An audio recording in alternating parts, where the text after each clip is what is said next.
पद्मावती की प्रेम कहानी सुनाने के बाद वेताल उड़कर पुनः वृक्ष के निकट पहुंच चुका था। उसे खोजते हुए महाराज विक्रमादित्य पुनः उसी सिंसपा वृक्ष के नीचे पहुंचे। वहां चिता की मटमैली रोशनी में उनकी नजर भूमि पर पड़े उस शव पर पड़ी जो धीरे धीरे कराह रहा था। उन्होंने शव को उठाकर कंधे पर डाला और चुपचाप उसे उठाए तेज गति से लौट पड़े। कुछ आगे चलने पर शव के अंदर से वेताल की आवाज आई, राजन, तुम अत्यंत अनुचित क्लेश में पड़ गए। अतः तुम्हारे मनोरंजन के लिए मैं एक कहानी सुनाता हूँ, सुनो। 3 ब्राह्मणों का विवाह प्रस्ताव। यमुना किनारे ब्रह्मस्थल नाम का एक स्थान है जो ब्राह्मणों को दान में मिला हुआ था। वहां वेदों का ज्ञाता अग्निस्वामी नाम का एक ब्राह्मण था। उसके यहाँ मंदरावती नाम की एक अत्यंत रूपवती कन्या उत्पन्न हुई।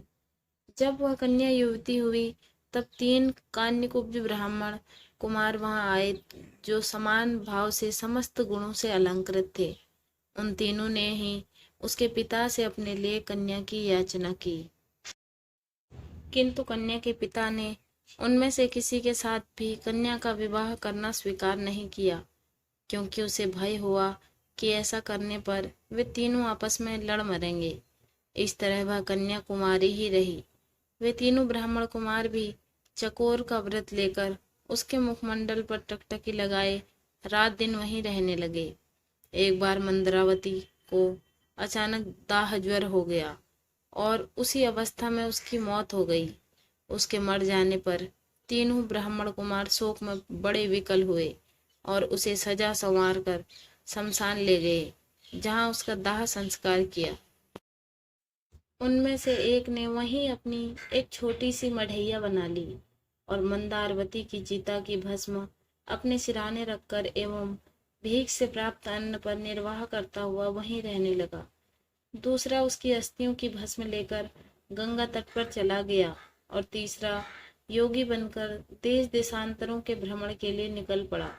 योगी बना वह ब्राह्मण घूमता फिरता एक दिन वत्रोलक नाम के गांव में जा पहुंचा। वहां अतिथि के रूप में उसने एक ब्राह्मण के घर में प्रवेश किया। ब्राह्मण द्वारा सम्मानित होकर जब वह भोजन करने बैठा तो उसी समय एक बालक ने जोर जोर से रोना शुरू कर दिया।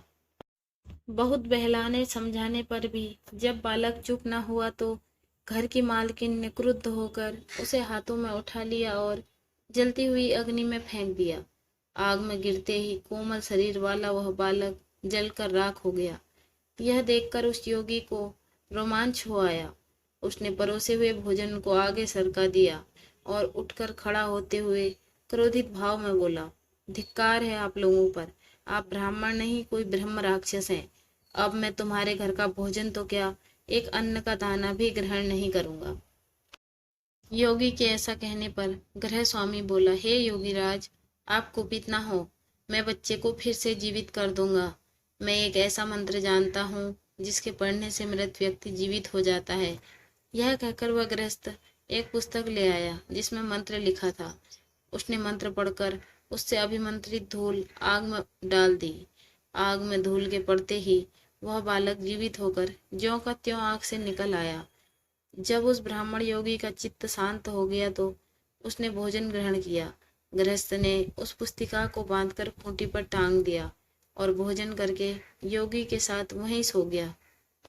गृहपति के सो जाने के पश्चात वह योगी चुपचाप उठा और अपनी प्रिया को जीवित करने की इच्छा से उसने डरते डरते वह पुस्तक खूंटी से उतार ली और चुपचाप बाहर निकल आया। रात दिन चलता हुआ वह योगी उस जगह पर पहुंचा जहां उसकी प्रिया का दाह हुआ था।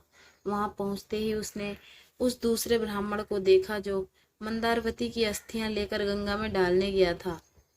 तब उस योगी ने उससे तथा उससे पहले ब्राह्मण से, जिसने वहां कुटिया बना ली थी और चिता भस्म से शेष रच रखी थी, कहा कि तुम यह कुटिया यहाँ से हटा लो, जिससे मैं एक मंत्र शक्ति के द्वारा इस भस्म हुई मंदारवती को जीवित करके उठा लूं। इस प्रकार उन्हें बहुत समझा बुझाकर उसने वह कुटिया उजाड़ डाली। तब वह योगी पुस्तक खोलकर मंत्र पढ़ने लगा। उसने धूल को अभिमंत्रित करके चिता भस्म में डाल दिया और मंदारवती उसमें से जीती जागती निकल आई। अग्नि में प्रवेश करके निकलते हुए उसके शरीर की कांति पहले से भी अधिक तेज हो गई थी। उसका शरीर अब ऐसा लगने लगा था जैसे वह सोने का बना हुआ हो। इस प्रकार उसको जीवित देखकर वे तीनों ही काम पीड़ित हो गए और उसको पाने के लिए आपस में लड़ने झगड़ने लगे।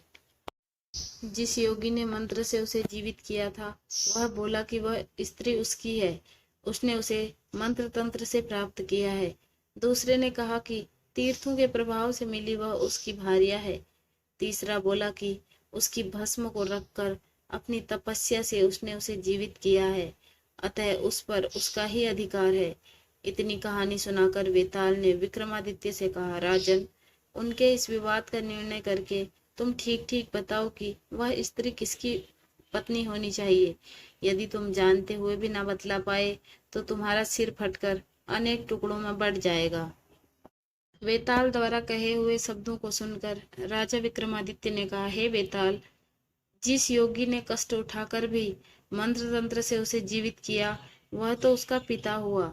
ऐसा काम करने के कारण उसे पति नहीं होना चाहिए, और जो ब्राह्मण उसकी अस्थियां गंगा में डाल आया था उसे स्वयं को उस स्त्री का पुत्र समझना चाहिए, किंतु जो उसकी भस्म की सैया पर आलिंगन करते हुए तपस्या करता रहा और शमशान में ही बना रहा उसे ही उसका पति कहना चाहिए, क्योंकि गाढ़ी प्रीति वाले उस ब्राह्मण ने ही पति के समान आचरण किया था।